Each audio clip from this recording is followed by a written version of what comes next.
Çemin bağlap gül versem, başım yaykar tülgünüm. Kıyıda çöküp yalvarsam, bakmaz bana tülgünüm.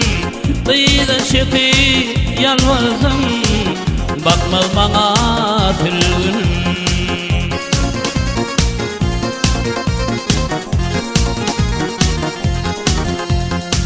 Aşları kirpigi koktur, tüydüm seni tülgünüm.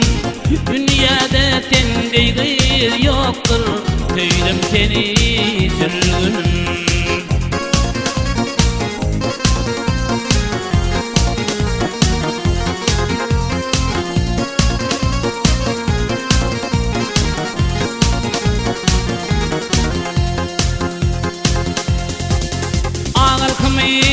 Gardana ödü alçak köngülü pek, hürperilerde sen şey yok, tüydüm seni tülgünüm. Hürperilerde sen şey yok, tüydüm seni tülgünüm.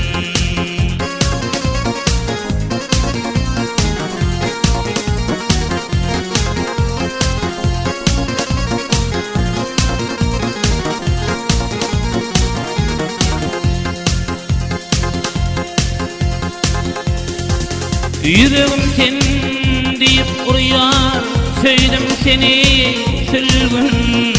Gözümdüne seni görüyer, söyledim seni tülgünüm.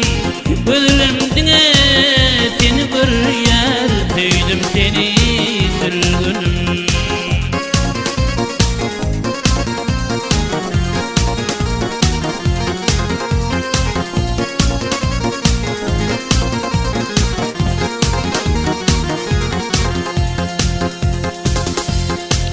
Çemin bağlap gül versem, başım yaykar tülgünüm. Kıyıda çöküp yalvarsam, bakma bana tülgünüm. Kıyıda çöküp yalvarsam, bakma bana tülgünüm.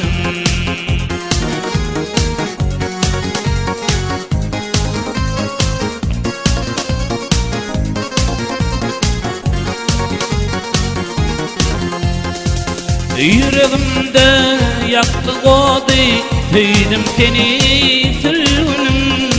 Men dilimde şoğydum hadi, tüydüm seni tülgünüm. Men dilimde şoğydum hadi, tüydüm seni tülgünüm. Men dilimde şoğydum hadi, tüydüm seni tülgünüm. Hürperelde şoğysa yoktur, tüydüm seni tülgünüm.